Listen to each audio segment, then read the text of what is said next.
Semakin tinggi levelmu, semakin tinggi kualitasmu, akan semakin berat ujianmu.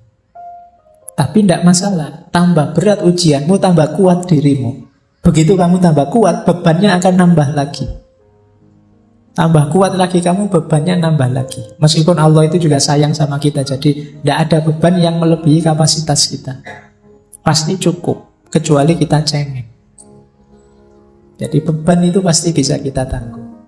Dan kenapa sih kok Allah kok muji terus-terusan itu loh, ada breaknya sekali-sekali? Karena Allah sayang dengan kita. Jadi biar apa? Kita tambah tangguh, tambah kuat.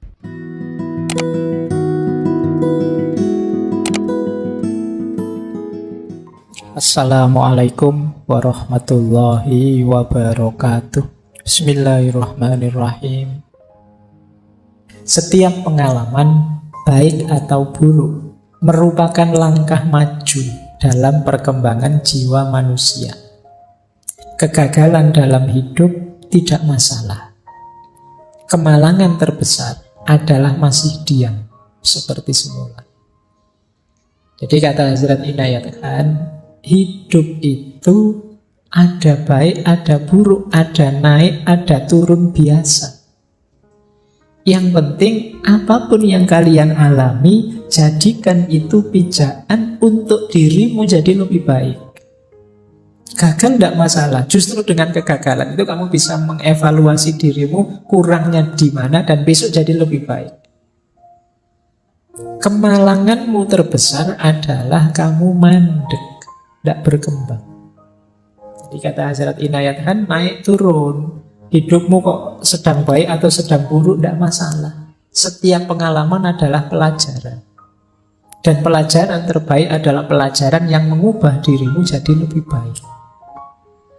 Berarti jangan terlalu kamu risaukan, Pak, saya kok nasibnya jelek terus, Pak, malang terus, Pak. Ya tidak apa-apa, itu berarti pelajaranmu berat terus. Tidak masalah. Asalkan apa? Efeknya kamu jadi tambah baik, tambah baik. Itulah yang diinginkan. Jadi bukan stuck mandek, bukan merasa saya sudah baik kok, tidak perlu diperbaiki lagi, ya sudah. Kamu mandek, itulah kemalanganmu, kata Hazrat Inayat Khan. Jadi kemalangan terbesar adalah ketika kamu diam, tidak berubah, tidak mau mengubah diri. Padahal kita punya konsep, tidak ada manusia yang sempurna. Manusia itu selalu ada kurangnya. Berarti kita ini hidup ideal itu hidup yang berproses lebih baik, lebih baik. Kita lanjutkan. Kita semua sedang dalam perjalanan. Hidup itu sendiri adalah sebuah perjalanan. Tidak ada yang menetap di sini. Kita semua lewat. Dan karena itu tidak benar mengatakan bahwa kita harus melakukan perjalanan spiritual dan menghancurkan hidup kita yang menetap. Kenapa? Karena tidak ada orang yang hidupnya menetap di sini. Semuanya gelisah dan semuanya dalam perjalanan. Kegembiraan hidup adalah kegembiraan perjalanan. Jadi kata Hazrat Inayat Khan, hidup ini proses perubahan perjalanan. Kalau kita tidak bisa menikmati perjalanan dan perubahan, ya kita akan sangat menderita dalam hidup. Karena itulah hakikatnya hidup. Mari kita melakukan perjalanan spiritual, tidak lagi berhenti di tempat kita. Kata Hazrat Inayat Khan, sebenarnya kalimat ini tidak tepat. Kita mau melakukan perjalanan atau tidak, hidup ini hakikatnya perjalanan. Bedanya ada orang yang menyadari dan mengarahkan perjalanannya sehingga dia bisa menikmati, ada orang yang tidak bisa menikmati perjalanannya. Menikmati perjalanan itu kan menikmati perubahan-perubahan situasi. Dari cinta kebersamaan jadi pisah sendiri-sendiri, ini kan perubahan-perubahan situasi. Kalau mental kita adalah mental perjalanan, siap menghadapi perubahan situasi, sepahit apapun pengalaman kita siap. Dan tetap bisa gembira.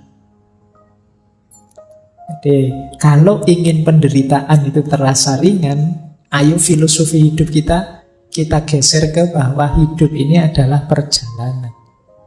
dalam perjalanan, pasti saja suasana dan situasinya tidak mandek, tapi berubah terus. Dan kita siap, kita gembira. Justru menariknya perjalanan itu karena perubahan-perubahan. Baik, kita lanjutkan. Nah, ini juga menarik pandangannya Hasrat Inayat Khan. Kata beliau, semakin banyak yang bisa kita tanggung, semakin banyak yang akan dibebankan. Semakin berani kita menghadapi penderitaan, semakin tinggi ambang penderitaan yang dapat kita tanggung. Dan semakin tinggi tingkat moral, semakin banyak kesulitan yang dapat kita derita. Orang itu, tadi kan rumusnya tambah baik, tambah baik. Tapi jangan lupa, semakin tinggi levelmu, semakin tinggi kualitasmu, akan semakin berat ujianmu. Tapi tidak masalah, tambah berat ujianmu, tambah kuat dirimu. Begitu kamu tambah kuat, bebannya akan nambah lagi. Tambah kuat lagi kamu, bebannya nambah lagi. Meskipun Allah itu juga sayang sama kita, jadi tidak ada beban yang melebihi kapasitas kita. Pasti cukup, kecuali kita cengeng. Jadi beban itu pasti bisa kita tanggung. Dan kenapa sih kok Allah kok muji terus-terusan itu loh, ada breaknya sekali-sekali? Karena Allah sayang dengan kita. Jadi biar apa? Kita tambah tangguh, tambah kuat. Latihan itu kan begitu. Kayak kalian latihan beban itu loh. Ketika kamu belum latihan apa-apa kan bebannya ringan. Nanti tambah kuat sedikit sama instrukturmu, ditambah bebannya, kamu tambah berat. Nanti sampai kamu jadi jago, jadi sakti, jadi hebat. Kenapa? Karena dalam latihan bebanmu ditambah terus. Jadi jangan mengeluh kalau beban hidupmu berat. Oh, mungkin Allah ini ingin aku hebat. Aku diberi beban seberat ini. Berarti Allah itu sangat peduli padaku. Dan insya Allah beban itu tidak akan melebihi kapasitasmu. Kamu mampu kok, asal kamu tidak manja. Jadi kata Hasrat Inayat kan tidak apa-apa.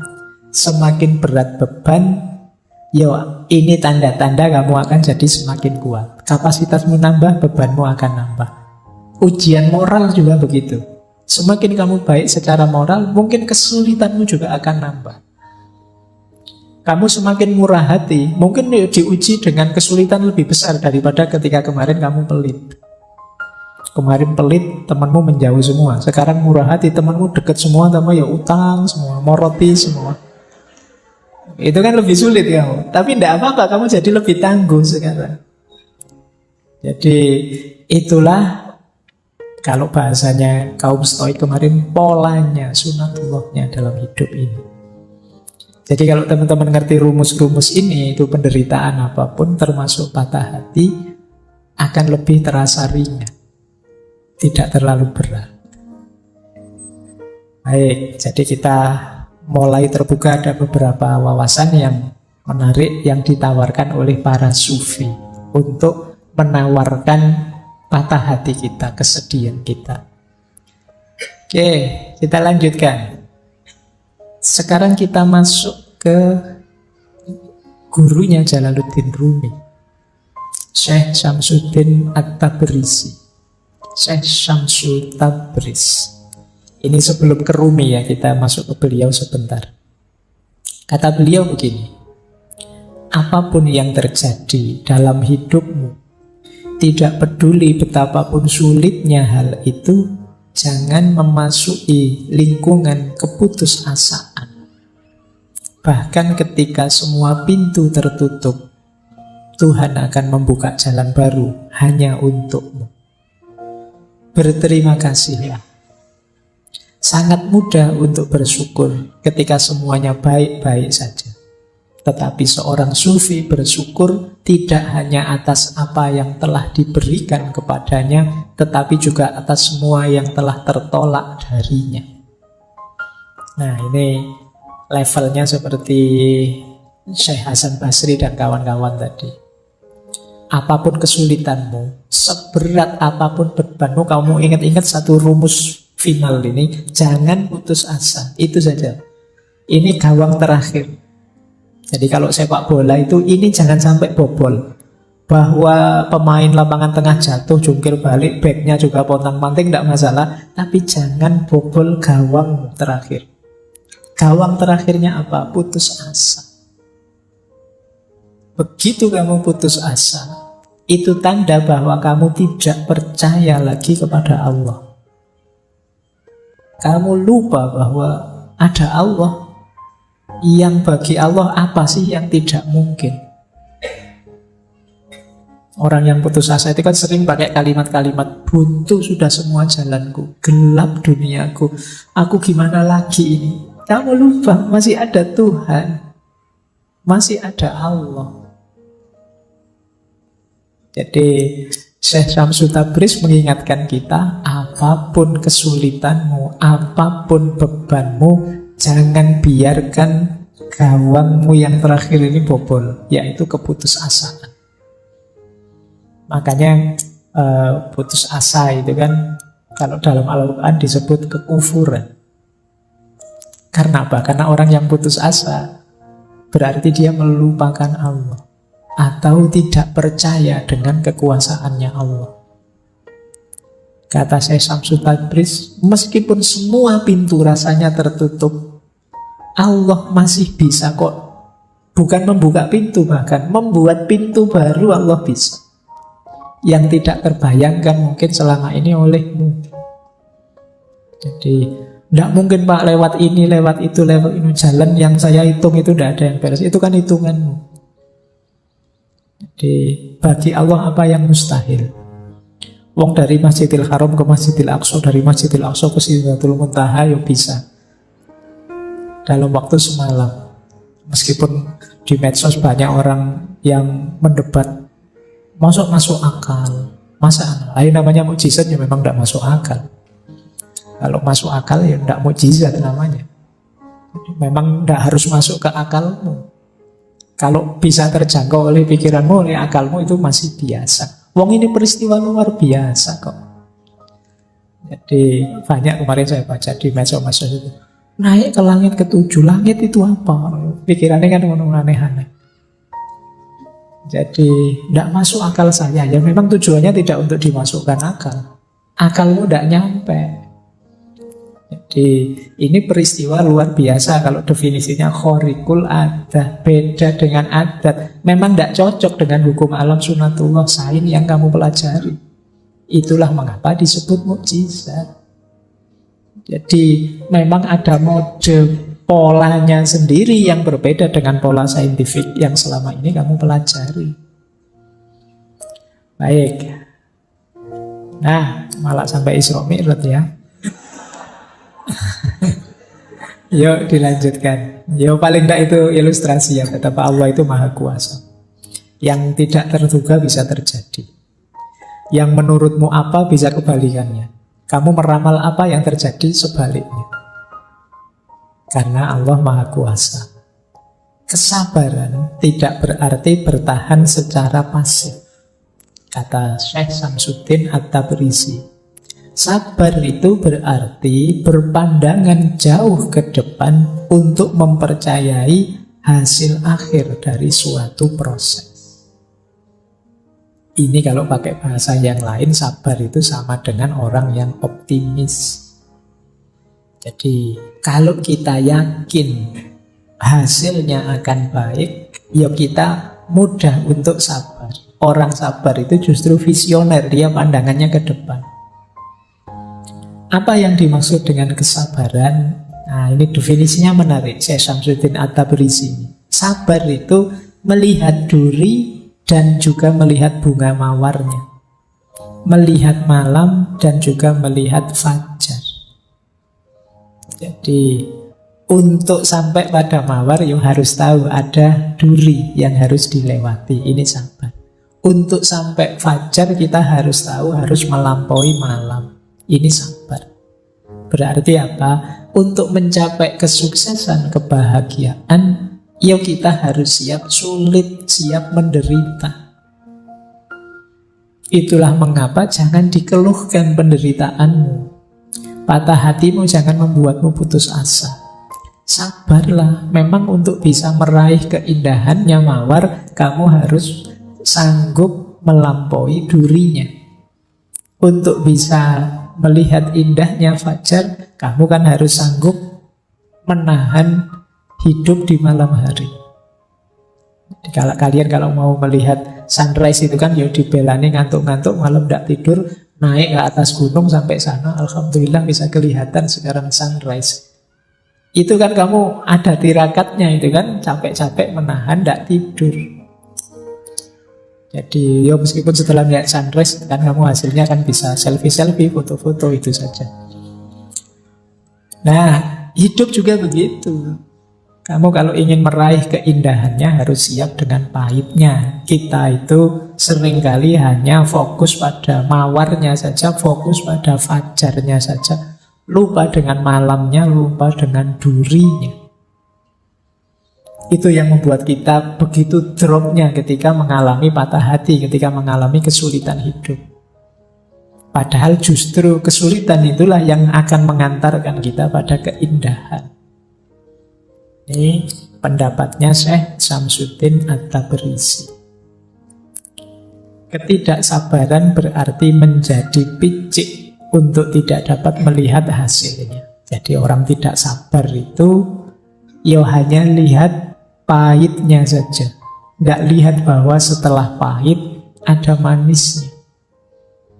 Orang tidak sabar itu ketika melihat bunga mawar, sudahlah tidak usah mawar-mawaran, ada durinya kok. Nah, kenapa? Dia tidak tahan, dia hanya lihat durinya. Dia lupa bahwa kalau nanti bisa dapat mawar, indah loh itu. Ya kalau kamu tidak siap menunggu malam, ya kamu tidak akan ketemu indahnya fajar. Sudahlah, tidak usah nyari-nyari fajar, tidur saja enak misalnya, ya sudah. Ini yang disebut tidak sabar. Para pecinta Tuhan tidak pernah kehabisan kesabaran.